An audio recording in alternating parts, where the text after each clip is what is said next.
Chapter 16. What happened in the Rocking Land. The Rocking Land was really most annoying. No sooner did the children stand up very carefully and try to walk a few steps, than the earth beneath them would either fall away or tipped up or slanted sideways in a very alarming manner. Then down they all went, rolling over and over. The Saucepan Man made a tremendous noise, and almost cried when he saw how battered his saucepans and kettles were getting. "Moonface," yelled Joe, "how do we get out of here, don't you know?" "We can only get out by going down the ladder that leads to the faraway tree," shouted back Moonface, who was busy rolling down a little hill that had suddenly appeared. Look for it all the time, or we'll never get away from here. As soon as the Rocking Land leaves this place, the faraway tree is, we've got no way out. That gave the others a shock. The thought of living in a land of bumps and jerks and jolts was not at all pleasant. They all began to look about for the hole through which they had come to the Rocking Land. Soon the earth began to do something rather different. It heaved up and down very quickly, as if it was breathing fast. Then it heaved up and threw the children and the others into the air. Then it breathed downwards. They all rolled into holes and stayed there. It was all dreadfully uncomfortable. "I'm getting awfully bruised," shouted Bessie. "For goodness' sake, let's find a place on this land where it's not quite so fidgety. I think we must be on the worst bit." As soon as the earth stopped heaving about, they all ran hard to where the wood grew. And there, just inside the wood, they saw a shop. It was such a surprising thing to see in the Rocking Land that they all stopped and stared. "What does it sell?" said Joe. "You don't feel well?" said the Saucepan Man, quite deaf for a time. "I don't either. I feel as if I've been on a ship in a very rough sea." "I said, what does she sell?" said Joe. "No, I don't hear a bell," said the Saucepan Man, looking around as if expecting to see an enormous bell somewhere. "Just give it up. No, Joe, give it up." Joe gave it up, as in he stopped speaking to him. He looked hard at the shop. It was just a wide stall, with a tiny house behind it. No one seemed to be there, but smoke rose from the chimney, so someone must live there, Joe thought. "Come on," he said to the others. Let's take hold of each other's hands and keep together. We'll go and see this funny shop and see if we can get help." They walked up to it. The stall was pitched high, with cushions of all colours, each one with a rope tied to it. "How funny," said Bessie in astonishment. "Cushions with ropes. Now who in the world would want to buy cushions here?" "Well, I would, for one," said Moonface at once. "My goodness, if I had a fine fat cushion tied to the front of me and the other tied to the back of me, I wouldn't mind being bumped about nearly as much." "Oh, of course, that's what the cushions and the ropes are for," said Bessie joyfully. "Let's buy some, then we shan't get bruised any more." Just then a sharp-nosed little woman, with cushions tied all around her, came out of the tiny house and looked at the children. She even had a small cushion tied to her head, and she did look funny. Fanny giggled. She was a dreadful giggler. The woman looked cross and glared at Fanny. "Do you want to buy my cushions?" she asked. "Yes, please," said Moonface, and he took out his purse. "How much are they?" "5 silver pieces of money each," said the woman, her little green eyes shining as she saw Moonface's purse. Moonface looked at her in dismay. "That's much too high a price," he said. "I've only got 1 silver piece." "Have you got any money, Saucepan Man?" "No, I don't sell honey," said the Saucepan Man. "Money, money, money!" shouted Moonface, showing the Saucepan Man his purse. "Oh, money," he said, taking out an enormous purse out of one of his kettles. "Yes, I have plenty." But the great big purse was empty. The saucepan man stared at it in dismay. "All of my money must have fallen out when I rolled about," he said.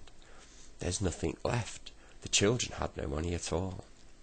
The sharp-nosed little woman shook her head when Moonface begged her to lend them cushions in return for his silver piece. "I don't lend anything," she said, and went back into the house, banging the door loudly. "It's too bad," said Moonface, taking hold of Joe's hand and walking off gloomily. "Mean old thing. Oh, look, there are some more people, all wearing cushions." Sure enough, they all met plenty of strange-looking folk, well padded with cushions of all colours and sizes and shapes, walking carefully about the paths. One man wore a big eiderdown all around him, which Bessie thought was a fine idea.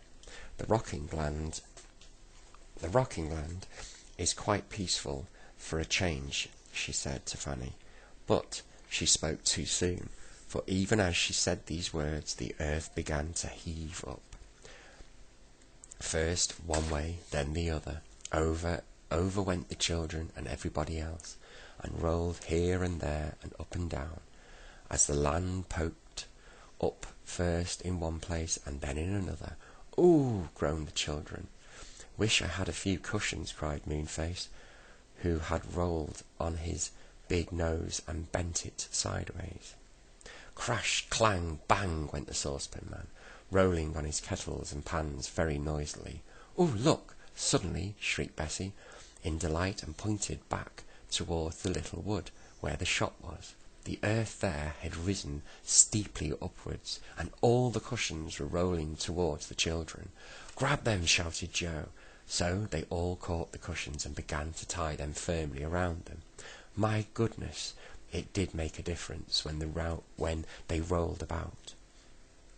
It serves that mean old woman right," said the saucepan man, as he tried his hardest to put cushions around himself and his saucepans. Suddenly one of the people of the rocking land gave a frightening shout and clung hold of the nearby tree. A strange wind blew with a low musical sound. "Now what's going to happen?" cried Moonface. "Get hold of a tree! Get hold of a tree!" shouted the people around about.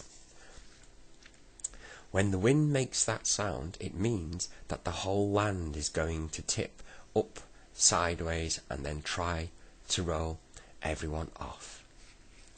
Your only hope is to catch hold of a tree. Sure enough, the land was slowly tipping up, not in bits and pieces, as it had done before, but the whole of it. It was very extraordinary. Moonface was frightened. He tried to get to a tree, and then he shouted to the others, "Catch hold of a tree! Hurry up!" But not one of them could, for they had left the wood behind them and were now in a field.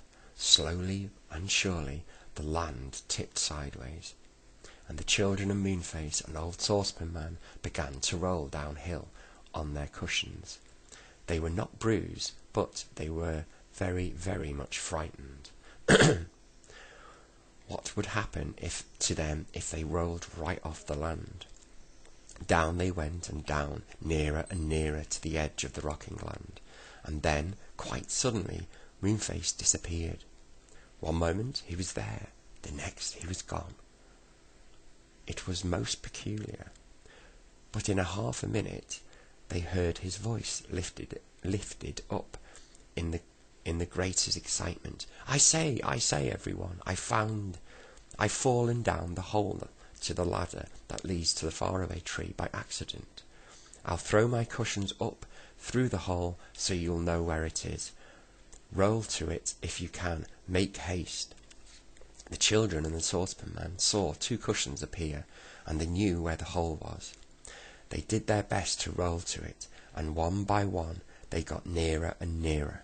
Bessie rolled right down it, plop, and caught hold of the ladder as she fell. Joe rolled down next, missed the ladder, and landed with a bump on the topmost branch of the faraway tree. The Saucepan Man rolled to it next, but he got stuck in the hole, for he was now so fat with cushions, and as well as kettles and saucepans, that he could hardly get through. "Oh, quick, quick, quick!" cried Joe. Get in, Saucepan Man. Get in, poor Fanny, who will roll right past the hole if you don't make haste." The Saucepan Man saw Fanny rolling past him. The Saucepan Man saw Fanny rolling past. Poor Fanny. Once she rolled past the hole, she couldn't possibly roll back again, for it would be all uphill. Quick as lightning, the Saucepan Man reached out his hand and caught hold of one of the ropes that tied Fanny's cushions to her back. She stopped with a jerk. One of the Saucepan Man's kettles gave way, and he fell through the hole to the ladder, making a tremendous noise. Moonface caught him, and then the Saucepan Man gave a tug at Fanny's rope, and she came down the hole too, landing softly on the top branch of the faraway tree, for she was well padded with her cushions. "Well, thank goodness you found the hole, Moonface," said everyone, still looking rather scared. "What an adventure!"